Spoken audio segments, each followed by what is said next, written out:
Sunburst Shutters, with over 40 years of experience. Visit them online at sunburstshutterslasvegas.com. Now, back to Cofield and Company in the Findlay Toyota studio.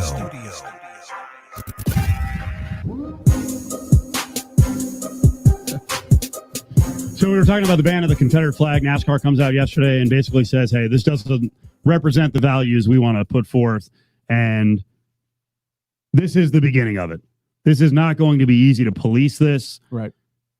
This is part of, we use the word heritage, which is kind of silly, talking about the Confederate flag, but it's part of the NASCAR heritage. Intense pushback is coming. There are people who have strong feelings about, hey, my right to freely express myself is being taken away. I don't understand why the guy from the truck circuit just said, you know what, I'm out. Dude, why are you out? Stay in. Let's go. If you're so outraged and you feel like, as he said, it's only screwing one group of people, which I don't know what that means. Again, when you use the broad stroke to describe people, dangerous, why not stay in the fight?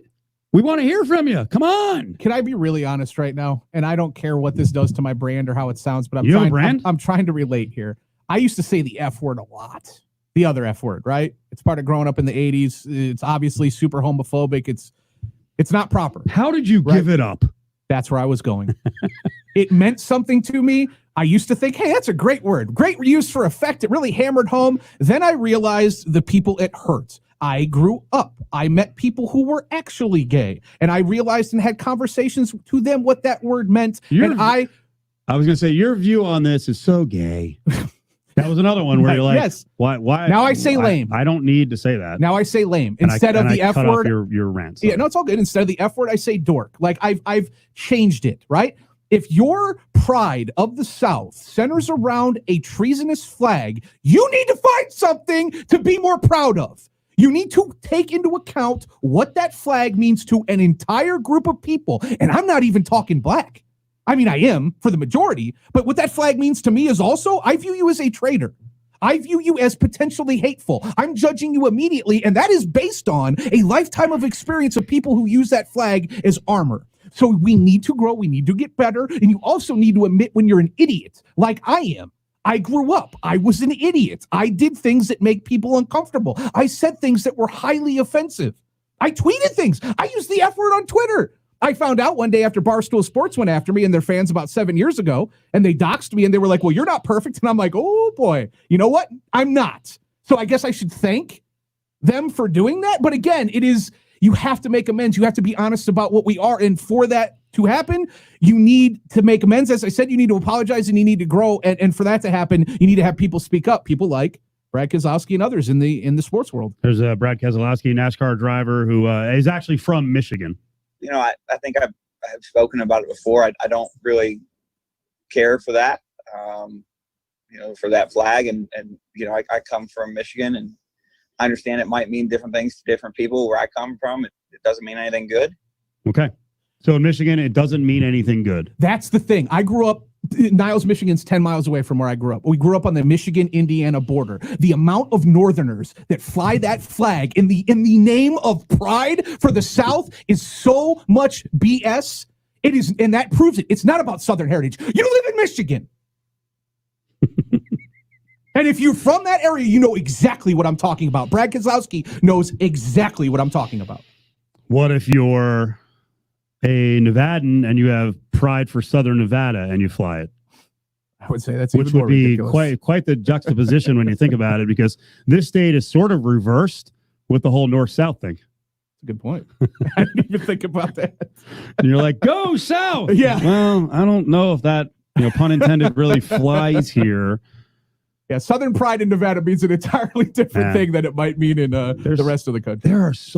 Because there's so much going on with, as Ryan just lectured us on, and it was a good lecture. You can change if you have a conversation and a large group of people are like, hey, I've always thought that this is offensive. Let me tell you why. We have so many more of these things on the way. I think it's weird, and I want to look into it more. And obviously, there's a reason they did it. There's a country music group, Lady Antebellum. They're going to drop Antebellum because of its ties to the slave era and just be lady. And my first reaction is, okay, but I want to look into it. Listen, the other one that's coming, and it's had like snippets here and there.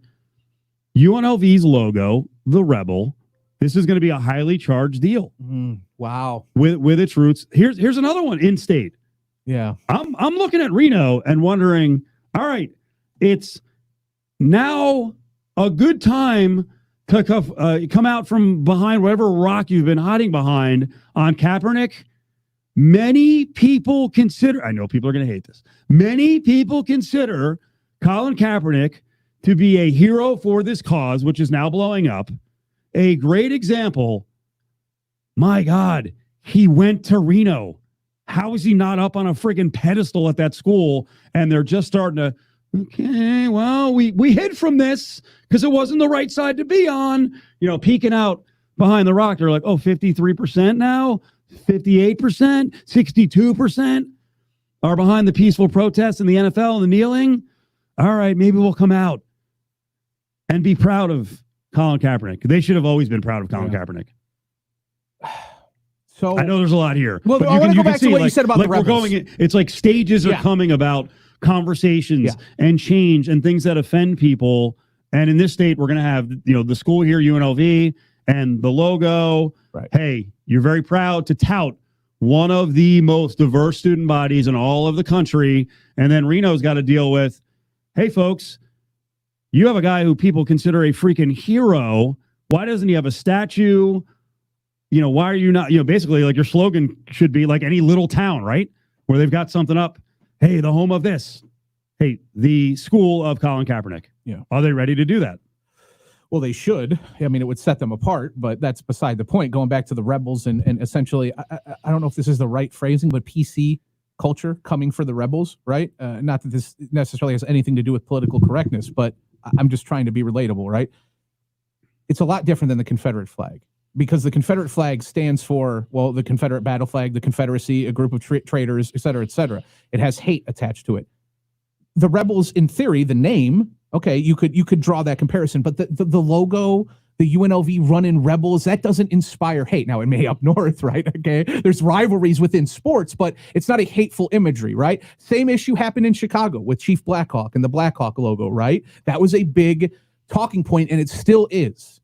And it's easy for me to see as a Blackhawks fan how emotion can get tied to a symbol, right? Because I often find myself defending Chief Blackhawk from the standpoint that Chief Blackhawk and that logo in that area has largely been used to promote and to educate about Native American history and rights and projects and future. So they've pivoted really well, right? But then you take a different one, the Washington Redskins, right? That, again, is not necessarily a hateful image, but it is racist in name, Redskins. So it's crazy. There are so many different, and this is happening in high school. This happened at a local high school in Indiana. They were named I believe the Redskins, where I grew up, and they changed the name, and locally it was this big to-do, and everyone was up in arms about it. So this is affecting coast to coast, state to state, everybody. I think sports teams have a lot less to worry about than, say, the Confederate flag, again, because there's not hate attached to that image. It doesn't symbolize what the Confederate flag means, but you could be seeing some changes. I don't think it's going to be the Rebels. I would say the people that really need to worry are the Washington Redskins, because you're literally Redskins. It's literally could you imagine just any other example of that, using any semi-slur about any other group of people? It wouldn't stand. One more from Brad Keselowski. We kind of went on a tangent there, but important tangents. But Brad Keselowski, NASCAR driver from Michigan, one of the top 5-7 drivers in NASCAR, talking about the ban on the Confederate flag. But then, I think I have some empathy towards those that it does mean something positive to. I can't put myself in their shoes because I've never been there. But, in general, I'm a rights guy, and I like when people have rights to do what they want to do, but it's ultimately not my decision, and I support the fact that it's NASCAR's decision to make. What do you think about that? I'm a rights guy.